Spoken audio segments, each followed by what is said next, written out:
शेतकऱ्यांच्या संदर्भात देखील अनेक गोष्टी या ठिकाणी सांगितल्या आणि मग हे सांगितलं की तुम्ही जो काही 1 रुपयात पीक विमा आहे ती पद्धत बदलली. खरं आहे, आम्ही बदलली.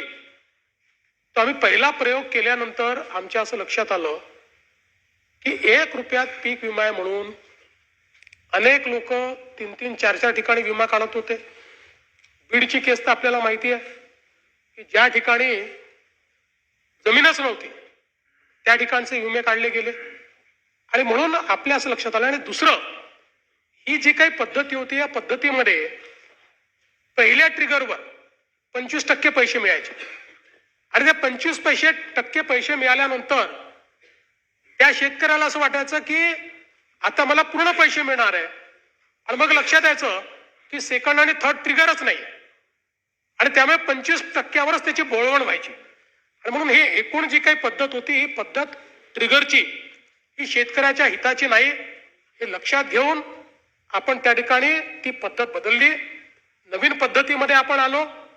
नवीन पद्धतीची विमा पद्धत आपण केली आणि काही ॲश्युरन्स पद्धतीमध्ये देखील आपण गेलो आणि त्या पद्धतीनं आपण आज आपल्या शेतकऱ्यांना मदत करतोय. आणि मला सांगितलं पाहिजे की मागच्या वर्षी ज्यावेळी आपल्या शेतकऱ्यांवर संकट आलं त्यावेळी आपण आपल्या शेतकऱ्यांना जे रोख पैसे दिलेले आहेत त्यांच्या अकाउंटमध्ये ते 15,472 कोटी रुपये हे थेट शेतकऱ्यांच्या खात्यामध्ये, पीडित शेतकऱ्यांच्या खात्यामध्ये आपण दिलेले आहेत आणि म्हणून आणि डीबीटीच्या माध्यमातून दिले आहेत. त्यामुळे मला असं वाटतं की शेतकरी जिथे अडचणीत आहे आणि कर्जमाफीच्या संदर्भातही आम्ही स्पष्टपणे सांगितलेलं आहे की आम्ही समिती तयार केलेली आहे, त्याचा अहवाल अपेक्षित आहे आणि आम्ही कर्जमाफीच्या संदर्भात जे काही आश्वासन दिलेलं आहे ते उचित वेळी आम्ही पूर्ण करणारच आहोत.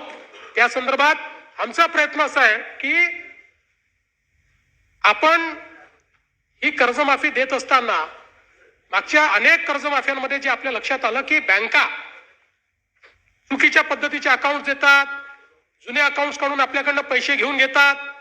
आता आपण ॲग्रीस्टॅक म्हणजे 100% शेतकऱ्यांचं आपण त्या ठिकाणी नोंदणी, त्यांच्या जमिनीची नोंदणी, त्यांच्या सातबाराचा सगळा अहवाल अशा पद्धतीनं आपण एक शेतीचा डिजिटल रेकॉर्ड तयार केलेला आहे. आता हा शेतीचा डिजिटल रेकॉर्ड आधार आणि आधार आपल्याला माहिती आहे की कर्जाचं अकाउंट आधार सीडेड आहे. अशा सगळ्या गोष्टी एकत्रित घेऊन आपल्याला या सगळ्याचा विचार करावा लागेल जेणेकरून जो खरा गरजू आहे त्याला त्या ठिकाणी कर्जमाफी मिळाली पाहिजे.